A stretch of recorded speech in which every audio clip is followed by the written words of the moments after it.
Hello everyone, and welcome to another game of World of Warships. Today it's me playing, and I'm in the Östergötland, and I'm probably mispronouncing that, so terribly sorry about it. Now, I'm on the map Mountain Range in a 3-point domination game. It's a tier 10 battle, not too surprising, but you know, not too bad either. There is no carrier, and there is only a Cleveland for raiders, so that's already pretty good. Now I'm in here in this cap together with my division mate in the black, and we have our Alaska here with us, so we brought raider, most certainly, but it doesn't look like an enemy destroyer is going to contest us, which is interesting because there are 4 of them. Now we have a Kagero in A, and we have a Halland in B, so far so good.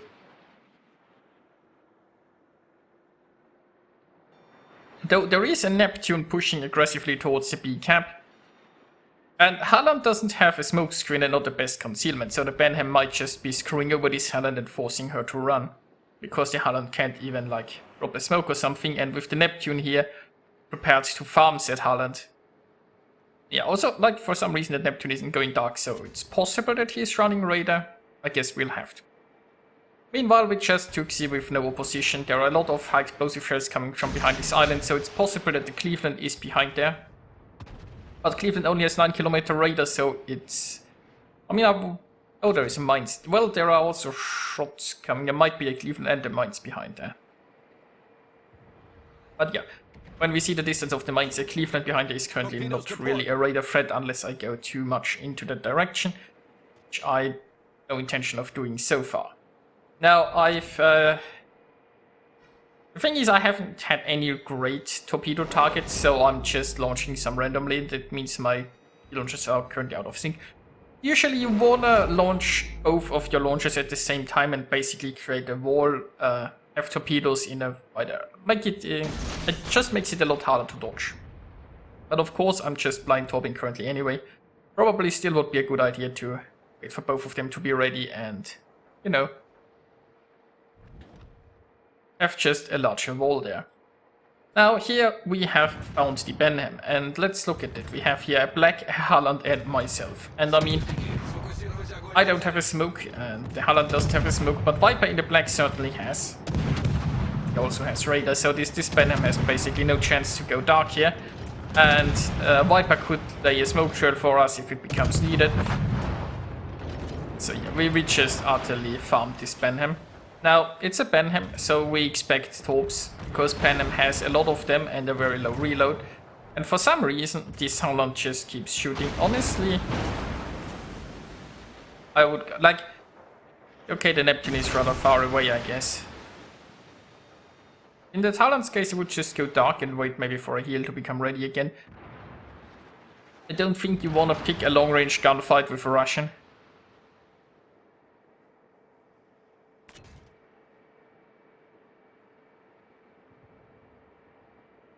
And generally we just wanna get a little bit closer and take that cap. Now if we can get close to that Kiev, I think with our combined forces we can wreck it. But you know, I don't wanna pick a long range gunfight with a Kiev. I need intelligence data. So also, by the way, the Neptune is charging in, and that changes the equation considerably. The Neptune has obviously quite a lot of firepower and can melt a destroyer rather quickly. Now he's taking a torp here, which is nice. Also, while we are talking about torpedoes now, I don't use widespread in regular destroyers with the regular widespread. The un-European are a bit interesting because they have like a very small spread and a somewhat small spread, so I think both of them are quite usable depending on the situation, which is actually pretty nice. If you're playing like a Shima cast, the widespread is basically useless. 99.9 scenarios. 99.9% of scenarios. But anyway. So Neptune coming in, this is where obviously the small spread can be very lovely, because it makes it a lot harder for the Neptune to find gap. Now it looks like we might be getting this cap, maybe the Neptune... No, the Neptune is not fast enough. Now he's trying to contest here.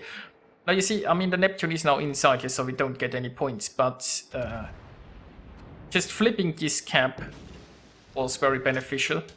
Neptune is going down anyway. Because, like, you know, we could have now sailed outside of it and could have just kept interrupting the Neptune, but maybe not ourselves, but other ships.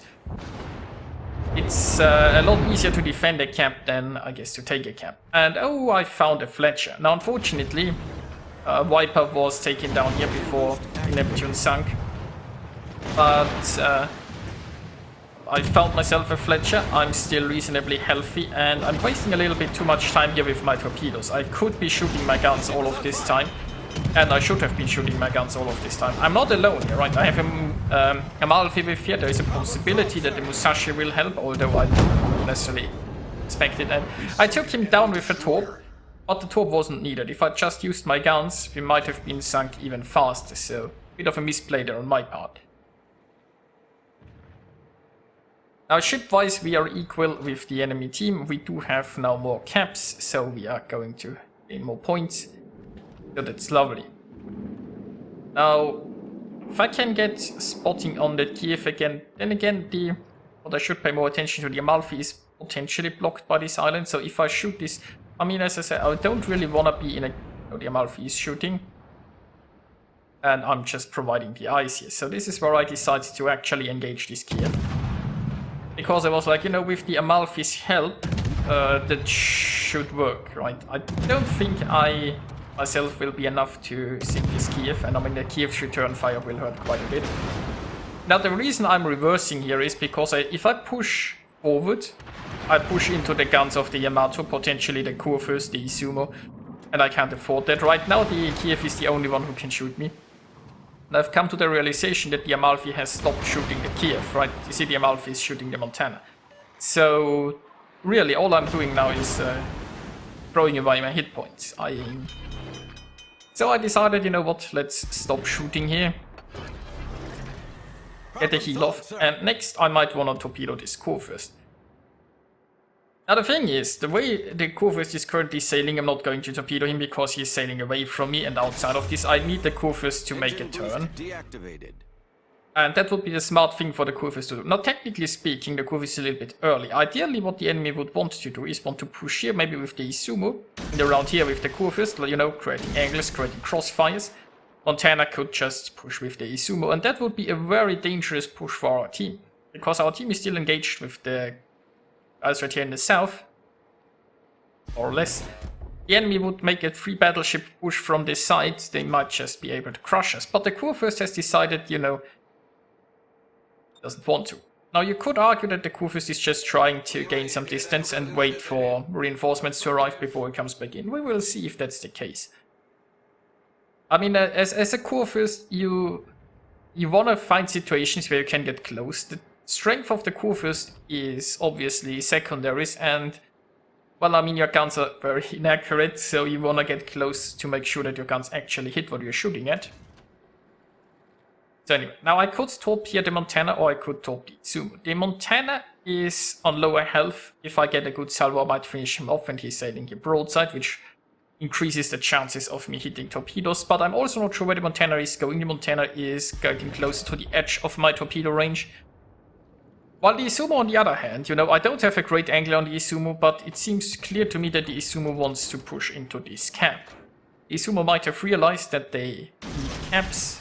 It's a way to go. Also, keep in mind that I obviously had the Izumo selected here during the battle, but it's like, which ship is selected in a replay is always a bit buggy. So we have torpedoes going for the Izumo that will hopefully... I mean, I'll give it a bloody nose, maybe, but those torpedoes here don't hit that hard. But I have a nice reload, and I might pull his damage con, therefore opening it up for high explosive spam from, let's say, the Thunderer. So there is that. Now we do have a Montana here in the A-line for whatever reason, and the Amalfi, it looks like he is now trying to hunt the Kiev maybe up there, I don't know. So the enemy team that... You know, it's interesting, right? All of those ships there at the sea cap, they have been there basically for the whole match and haven't really done too much. I mean, they are engaged with our ships there. I guess it's just a huge stalemate on that side. Now the Izumo is pushing in. I would expect, honestly, for the Izumo to maybe lay next to this island. The enemy team needs caps, so I can understand why an Izumo won't want to sail in there, but he doesn't have any support. The Kurfürst hasn't actually turned around. So the Kurfürst pushed around here in a nice position to actually provide flanking fire, and then he decided to go dark and go to the zone wall. I don't know, maybe he wants a romantic meeting with their Thunder or whatever it is down there. I know the Thunder is actually coming back. So if I was this sumo, I would have probably stopped. So it might be that he is reversing back there right now.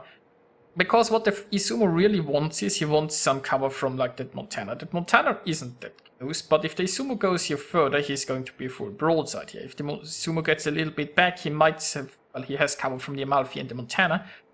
And then he could just focus on the ships here in front of him. If he goes a little bit back here, he might even be able to use all of his turrets against those guys. But the Izumo decided to push in. That allowed him to well, avoid my troops, I guess, but he still took one in the rear. He is currently burning in 3 places and flooding. So, I mean, this Izumo is done for.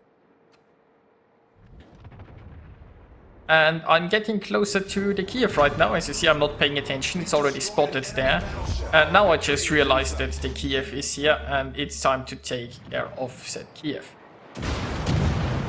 Now this time the Kiev is reasonably close. You see, Russians are good at dodging and they have good shells at long ranges, and I should probably be shooting high explosive instead of armor piercing, although I'm doing a very good job with my armor piercing here. Enemy destroyer sunk.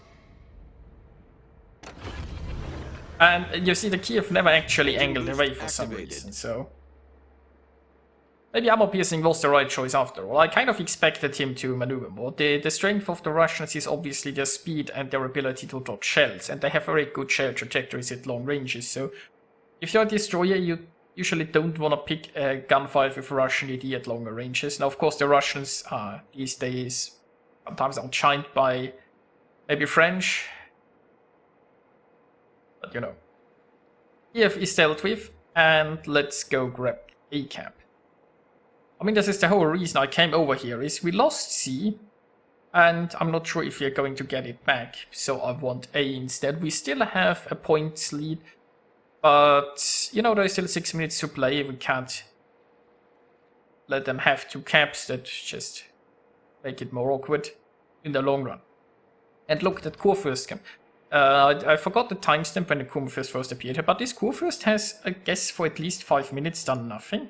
He hasn't been detected for a long time and he was in the open. Remember that if he would have shot his guns, we would have seen the Kurfürst the whole time. So basically this Kurfürst from A went here, was briefly spotted at B, then went completely south, drove all the way over to the C cap and then north, instead of helping push the B cap, which would have given the enemy team quite an advantage. So anyway, now the Montana also took a long time to appear here, and the Montana is still not pushing B. It looks like he wants to go to C2. Now think about this. If the Montana would sail into B, not only would he open like more crossfires, I mean the Kurfürst is getting close to the Thunderer there, the Montana is going... The enemy team is still somewhat spread out, but he would get so much better firing as he would push towards B. He would also be better angled towards our force. He would be contesting a cap. The only downside of the Montana pushing B would be that he's afraid of my torpedoes because he knows I'm inside A. Deactivated. But it might be a risk worth taking, considering how this battle goes. I mean, what the enemy team would really need is the Halland going for B2, I think. I mean, the Halland is basically in this area where our only way that we still have is, instead of being here where, like, remember, the Halland has rather long-range torpedoes. If the Halland was inside B, he could torpedo, well, he could torpedo even our Alaska from this angle, safely outside of the Alaska's range. He could torpedo the Montana. He could torpedo all of our forces while taking the B cap, providing spotting. It would be the perfect place for Halland to be. But somehow the Halland has been stuck inside C for a very long time. Not sure what he's been doing over there. Now my problem right now is I don't actually know how many hit points the Halland has. He's currently being radared. Let's see, will he power up? Oh, the Halland is not so healthy, but neither am I, and keep in mind that he might still have a heal ready, and he is obviously a tier higher, and... Now this is a miss. So I want to torpedo the Kurfürst, but keep in mind that here is my friend the Alaska, and... I mean, the Kurfürst is here on my side, so he will be past the Alaska, so he might be a torpedo. I shouldn't have talked there, and I realized that, and I'm not using my second launcher here. I mean, I want to help my division mate, and there's a good chance that my division mate will sink before those hopes arrive, but there is no guarantee that will happen. And it's just an stupid risk to take on my part. But you know, I mean, it will sadly work out, because my Alaska is getting sunk by that Kurfürst, it looks like. So, meanwhile, the Halland is approaching, and he's getting close enough here, so I've decided I need to take care of that, and I should be shooting high explosive. At this point, I didn't realize that I have armor piercing loaded, so I'm going back to high explosive. And, I mean, obviously he gave broadside as soon as I went to high explosive, so there is that. Engine boost activated. Destroyer blown up. And that was the Halland, and there are the torpedoes. Now I've used my speed boost here, and I'm slowing, I'm speeding up.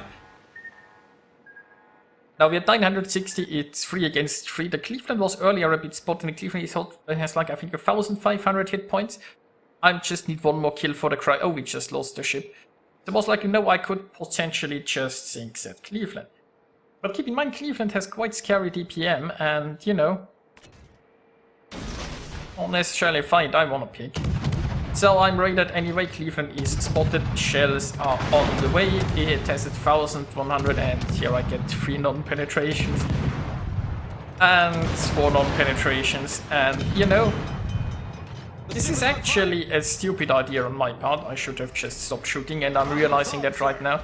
Because, you know, the situation just got worse. We've lost the last... Yeah, I'm the only ship that's still alive, but I managed to wisen up in time actually and disengage. He's at 974 hit points. He would make such a lovely Kraken, but it's not worth throwing the game. I should never have never tried to challenge that Cleveland. I should have just sailed away. But I made a mistake and I got away with it because, you know, I disengaged in time, and now we're just sailing towards the lovely sun here. For another minute and winning this game, because, you know, we have the points and they can't teleport into B. Even if they could, they wouldn't have enough time to flip it. And so we just speed this up, and, well, the Cleveland, they are all just randomly shooting the area. I mean, they know I'm sailing in this area. So their blind shooting was not able to hit me, and we just got ourselves a victory, which is lovely. And, you know, was a decent game in Östergötland, although I almost threw it like an idiot. But it all worked out in the end because I wisened up in time. So I hope you enjoyed watching this, and I'll see you guys next time.